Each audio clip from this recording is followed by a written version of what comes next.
Times rich list has been announced, and there's a new entry for anyone who's annoyed that our government have been spending so much of our money on housing illegal immigrants. It's up to £8.3 million a day, apparently. Well, rest assured that this guy is doing very well from it.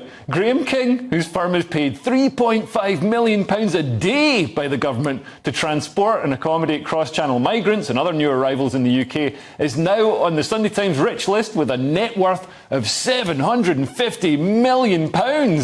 So that's good for him. It's not so good for the taxpayer. And the most generous people on the rich list are Sir Elton John and Sir Paul Marshall, the man without whom GB News wouldn't exist. Sir Paul Marshall donated £145 million in the last year, including £50 million to the London School of Economics, a seven-figure sum to his local church in Knightsbridge, and money to Tiny Tickers charity, which raises funds for babies with congenital heart disease. So that's nice. But Susie, what do you make of this guy getting rich from providing accommodation to asylum seekers? I know quite a few people are angry about it. Well, then they've got to live somewhere, right? So it's not like, don't give them houses to... I'm more, because I've read this article, I'm more excited about Ewan Blair, because I sung to Ewan Blair. And he's on the rich list as well. He's on the rich, it's the 33rd richest guy in the country. And he's Tony Blair's son. He's Tony Blair's son, and I sung to him when he was 18. He was legal, and I bounced on his name. and now he's got £312 million. So Whoa. if you're not watching this, Ewan...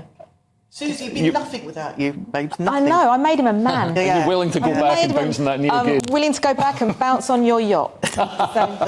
And he's actually richer than his dad now, which is incredible. But I think his dad has made him rich, if that makes sense. It does help when your name's Blair. Yeah, and political dynasties do tend to do quite well. So number 5, I noticed, was James Dyson and family, and then 20 million above. And there was a time where I used to see the Dyson Hoover like the equivalent of a Ferrari. That was the dream, like my career in comedy. Yeah. If I can earn enough to get a Dyson, and I got a Dyson, and now I've got a Sharp. They're much better. Are Sharp's better than Dyson? Sharp's better than. Oh my God! I disagree, but I don't want to die on this hill. I want to talk about illegal immigration and mass immigration, which is big business. Yeah. And of course, people have rightly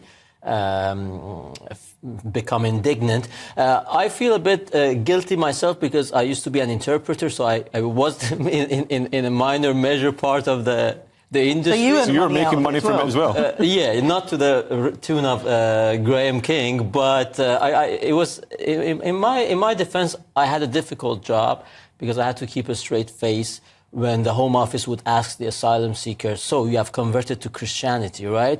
And the Iranian asylum seeker would say, yes, I swear to the Holy Quran that I'm not a Christian.